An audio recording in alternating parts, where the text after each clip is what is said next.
Et du Burkina Faso décide de faire de Bamako-Ouagadougou un axe stratégique de coopération et d'intégration. C'est du moins ce qui ressort du communiqué conjoint à l'issue de la visite de travail et d'amitié du Premier ministre Dr Choguel Kokala Maïga à Ouagadougou. Extrait du communiqué final lu ici par le ministre délégué à l'intégration régionale du Faso. Au cours du séjour de la délégation malienne, un conseil conjoint de gouvernement de la République du Mali et du Burkina Faso s'est tenu. Sous la coprésidence de leurs excellences, M. Choguel Kokala Maïga, Premier ministre chef de gouvernement de la République du Mali, et Apollinaire Joachimson Kelem de Tambela, Premier ministre chef de gouvernement du Burkina Faso. À l'ouverture des travaux du Conseil conjoint de gouvernement, les deux premiers ministres se sont réjouis de la tenue effective de ce cadre de concertation bilatérale et ont souhaité qu'il soit institutionnalisé avec une périodicité de 6 mois pour sa tenue et de façon alternée.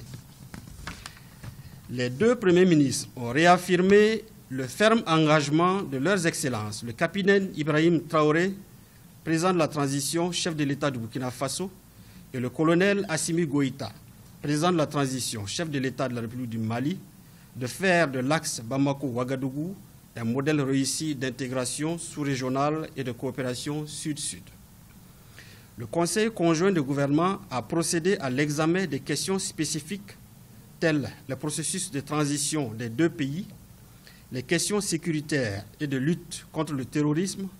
les questions humanitaires, la coopération régionale et les sanctions communautaires à l'encontre des deux pays, le renforcement de l'axe Bamako-Ouagadougou et le projet de fédération.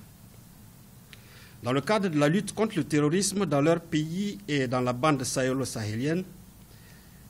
les deux délégations ont relevé la nécessité de conjuguer leurs efforts avec ceux des autres pays de la sous-région pour faire face à ce fléau et appelant à une synergie d'action au niveau régional pour l'endiguer. À ce propos, le chef de la délégation malienne a, au nom du président de la transition du Mali, de son gouvernement et du peuple malien, ainsi qu'à son nom propre, salué la mémoire des vaillantes forces de défense et de sécurité tombées sur le champ d'honneur lors de l'attaque terroriste lâche du 17 février 2023 sur l'axe Oursi-Déou. Abordant la question de la coopération au sein des instances sous-régionales, régionales et internationales, les chefs de délégation ont salué la convergence de vues des deux chefs d'État sur les questions d'intérêt commun et déploré le maintien et le durcissement des sanctions de la CEDEAO à l'encontre des 3 pays en transition, à savoir le Burkina Faso, la République du Mali et la République de Guinée, en dépit de leur plaidoyer pour la levée des dites sanctions. À ce propos,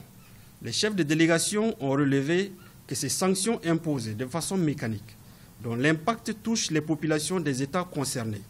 ne tiennent pas compte souvent des causes profondes et complexes des changements politiques et appellent la communauté internationale à un changement de paradigme dans son appréciation. Le Conseil s'est félicité du niveau et de l'exemplarité de la coopération entre les deux pays dans les différents domaines. Afin de la dynamiser, les chefs de délégation ont instruit les ministres chargés des Affaires étrangères d'œuvrer à la tenue prochaine de la 10e session de la commission mixte de coopération entre le Burkina Faso et le Mali.